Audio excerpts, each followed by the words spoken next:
Dear students, let's continue with the conditional sentences third type. Yesterday, I have completed type 1 and type 2. Today, we are going to discuss third type conditional sentences. Now, this third type conditional sentences are hypothetical conditions, and it can be framed keeping in mind that the sentence must begin with if, the tense need to be past perfect, and the perfect conditional form of verb has to be used in the main clause of the sentence. Now let's take up an example. If I had worked harder at school, I would have got a better job. Now this sentence is a complex sentence, and you can see that it can be divided into two clauses. One is I would have got a better job. This is the main clause of the sentence. Okay, I would have got a better job is the main clause of the sentence. If I had worked harder at school is the subordinate clause of the sentence. You can also call it as the dependent clause. Okay, so this is a complex sentence. Now, as per type 3, I have told you can begin a sentence with if. So the sentence has begun with if.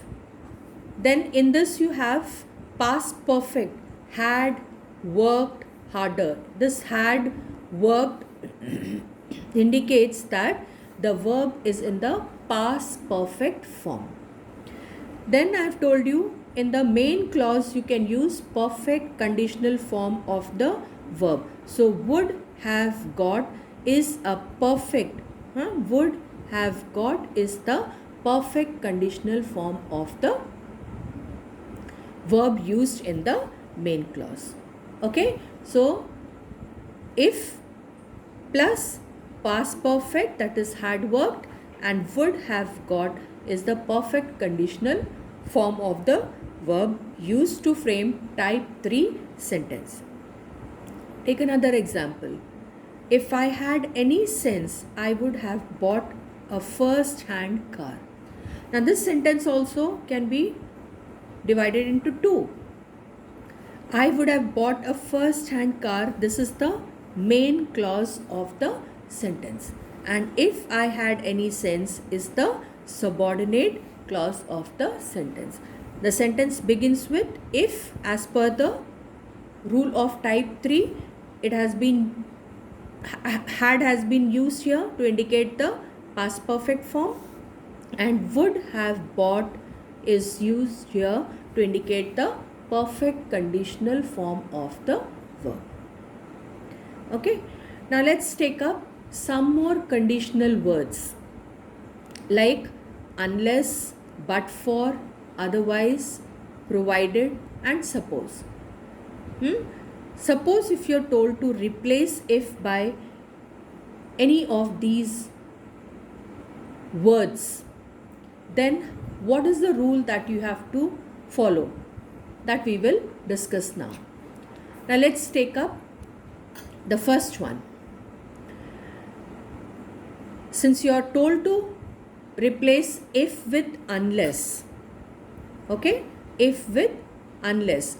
So when you are you have to keep in mind that if plus negative,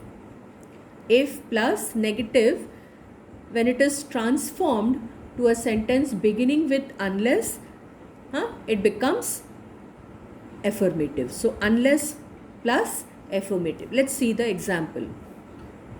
For example, if he does not apologize, we will not speak to him.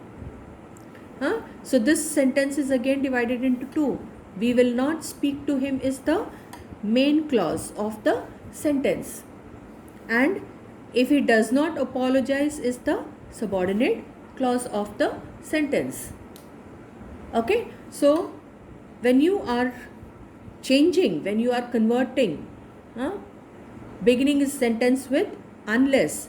You have to keep in mind unless is a negative word, and with this unless the sentence has to be affirmative. So if is replaced by unless. Okay, he apologizes. Does not has been changed to apologizes. Okay, if he apologizes, we will refuse to speak to him. So unless is a negative word, but with this you have framed the sentence in the affirmative form. So unless he apologizes, we will refuse to speak to him. Okay, now let's take up next word, that is but for. But for means if it were not for, or if it hadn't been for. Okay, hadn't been for. Let's take the example. If it were not for his help, I would have suffered. Now this sentence is again divided into two.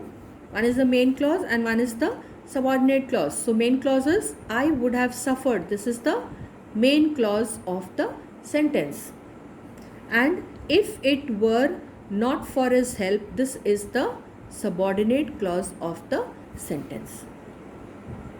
Okay, now when you are replacing if with the word but for, the sentence is then converted into but for his help, I would have suffered.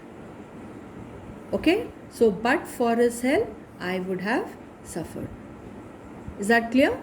It means if it were not, or if he hadn't, if it were not for, or if it hadn't been for. This is the meaning of but for. Okay, so meaning of both the sentence is the same. Clear? Next word is otherwise. Now otherwise means if it doesn't happen. If it doesn't happen, or if it did not happen, or if it hadn't happened. Now let's take the example. If you don't work hard, you won't succeed. And you have to frame a sentence using otherwise.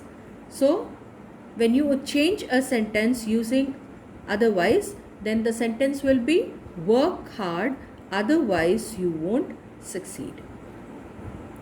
Work hard, otherwise you won't succeed. So you can see the meaning of both the sentence is the same. Provided that means with permission. Okay, with permission. So take an example. If you finish your work, you can have an off tomorrow. And this sentence also has two clauses. You can have an off tomorrow. This is the main clause of the sentence. And if you finish your work, this is the subordinate clause of the sentence. Okay, so you are told to replace if by provided that. So when you change it into provided that, if has been replaced to provided that you finish your work, you can have an off tomorrow. So tense is the same and the meaning is the same. Finish, can, these are the words indicating the present tense. So tense is the same and the meaning is the same, and the word if has been replaced by provided that, which means with permission. Next word is suppose or supposing. It means what if. The meaning of this is what if. Take the example. Have a look at the example. If we miss the train, what shall we do? If we miss the train, what shall we do? Now this word if has been replaced with suppose or supposing. Okay, suppose we miss the train, what shall we do? Huh? Tense is the same, shall, huh? Miss. Okay, so tense remains unchanged, and you also find that if has been replaced by the word suppose, and suppose means what if, what shall, if we miss the train, what shall we do? The meaning of these two sentences remain unchanged. So you have to keep in mind that in case of any kind of transformation, whatever are the rules, you have to follow those rules. At the same time, you have to be very particular about the tense that has been used in the sentence, and you should be careful that you do not change the meaning of the sentence. Okay, we stop here.